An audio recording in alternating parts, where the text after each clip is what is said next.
Third Enoch, chapter 23. Rabbi Ishmael said, Metatron, the messenger, the prince of the presence, said to me, There are numerous winds blowing under the wings of the cherubim. The fluttering winds blow there, as it is written, and the Spirit of God was fluttering on the face of the waters. The strong wind blows there, as it is said, and the Lord caused the sea to go back by a strong east wind all that night. The east wind blows there, as it is written. The east wind brought the locusts. The winds of quails blow there, as it is written. And there went forth a wind from the Lord and brought quails. The wind of jealousy blows there, as it is written. And the wind of jealousy came on him. The wind of earthquake blows there, as it is written. And after that, the winds of earthquake. But the Lord was not in the earthquake. The wind of Yahweh blows there, as it is written, and he carried me out by the Spirit of the Lord and set me down.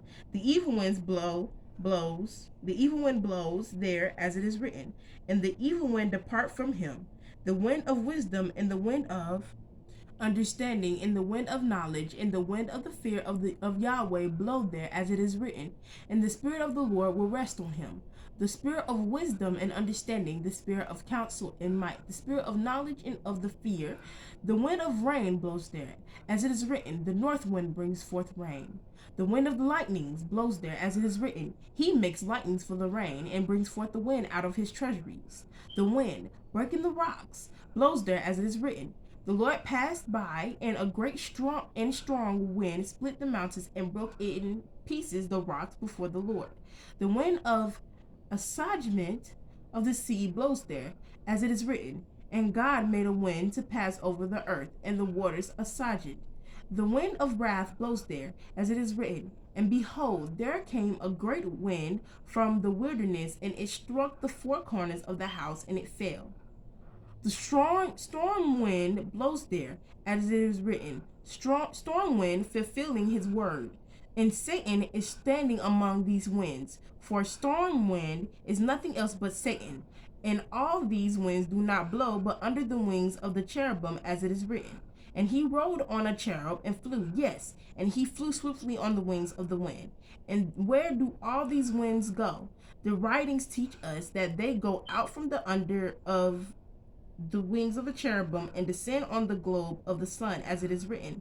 The wind goes towards the south and returns around to the north. It turns around continuously in its course, and the wind returns again in its circuits. And from the globe of the sun they return and descend on the rivers and the seas, on the mountains and on the hills, as it is written. For behold, he that forms the mountains and creates the wind. And from the mountains and the hills they return and descend to the seas and the rivers. And from the seas and the rivers they return and descend on the cities and provinces. And from the cities and provinces they return and descend on the garden. And from the garden they return and descend to Eden, as it is written, walking in the garden in the wind of day. And in the midst of the garden they join together and blow from one side to the other, and are perfumed with the spices of the garden, even from its remotest parts, until they separate from each other, and filled with the scent of pure spices. They bring the fragrance from the remotest part of Eden, and the spices of the garden to the righteous and godly, who in the time to come will inherit the garden of Eden and the tree of life, as it is written, Awake, O north wind, and come you south. Blow on my garden, that the spices thereof may flow out. Let my beloved come into his garden and eat his precious fruits.